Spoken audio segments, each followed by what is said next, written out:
Abandon का मतलब होता है टू लीव समथिंग और somebody that you are responsible for. जिस चीज के लिए आप रिस्पॉन्सिबल हैं, आप जब उस चीज को लीव करते हैं तब यूजुअली परमानेंटली, और परमानेंटली आप उसे लीव करते हैं, उसको कहा जाता है अबैंडन। ठीक है, अब एग्जांपल इसका एक देख लीजिए फटाफट। The bank robbers abandon the car just outside the bank. Bank के जस्ट आउटसाइड रॉबर्स ने क्या किया? कार को छोड़ दिया। भैया उस कार के लिए रिस्पॉन्सिबल वही थे, क्योंकि चोरी तो उन्होंने ही करी थी, लेकिन उन्होंने परमानेंटली कार को वहां पर क्या किया?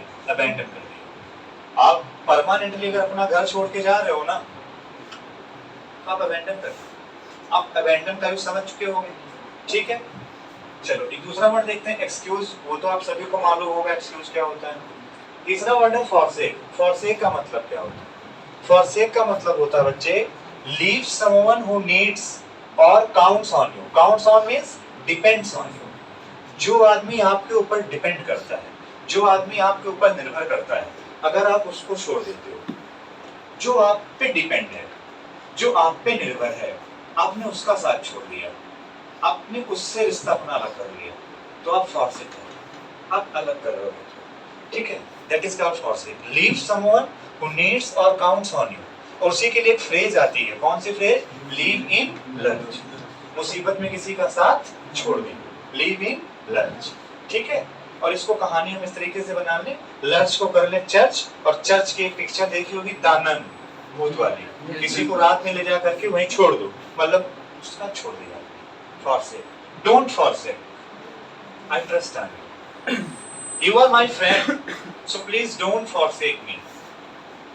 अब लीव भी मत कहो, फॉरसेक कहो। Forsake means leave somebody that depends, जो आप पे डिपेंड है उसको छोड़ देना, वो फॉरसेक है। अभी करते रहिएगा, ठीक है। I truly believe that you will never forsake me. Clear हो रहा है? ये है पढ़ाई करने का सही तरीका। अर्ज का मतलब क्या होता है? To urge, to request, to persuade someone to do something. किसी को आप किसी काम के लिए मना रहे हैं कि भैया ये काम कर लो, आज कर लो। इर्क का मतलब क्या होता है? आई आर के, इरिटेट करना। इसमें एक चीज लिखा हुआ, अगर आप ध्यान से देखें एग्जांपल में, जयाज फ्लिपेंट टोन, फ्लिपेंट टोन नहीं है, जयाज फ्लिपेंट, क्या पढ़ेंगे? पा आधा ना ट। जयाज फ्लिपेंट टोन इर्क्ड हिम। जया की जो फ्लिपेंट टोन है वो क्या करती है?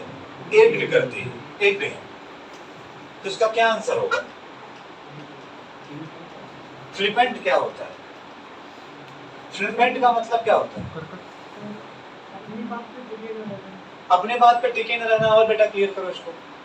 इसका मतलब होता है फिजूल की बातें जो इंपॉर्टेंट है ही नहीं, फर्जी की बातें किए जा रहा कोई आदमी। फ्लिपेंट का मतलब होता है not serious enough about something that are important. और यहाँ से अब वोकैब सीखते सीखते फटाफट से हम लोग रिलेट किस चीज को करने वाले हैं? ग्रामर को रिलेट करने वाले हैं। क्या ग्रामर को रिलेट करेंगे? आइए बताते हैं। ग्रामर में हम इन चीजों को रिलेट करेंगे कि जब कभी भी हम लोग एनफ को लिखते हैं, टू को लिखते हैं, सो को लिखते हैं, वेरी को लिखते हैं, एज को लिखते हैं, तो इन सभी के साथ कौन सी डिग्री आती है? पॉजिटिव डिग्री आती है। बस अंतर इतना है कि इन सब के बाद पॉजिटिव डिग्री आती है और एनफ के पहले पॉजिटिव डिग्री आती है। आई एम एनफ गुड, गलत हो गया, I am good enough. I am good too, no no no, I am too good, too negative है। ये सब मैं ग्रामर में आपको पढ़ाऊंगा, अभी हल्का सा मैं रिलेट कर रहा था। और इसी एनफ को, अच्छा enough, too, so, very, as, इन सब की पार्ट ऑफ स्पीच यहाँ क्या है? इन सब की पार्ट ऑफ स्पीच यहाँ पर क्या मानी जाएगी? एडवर्ब मानी जाएगी। यहाँ पे ये सब एडवर्ब है।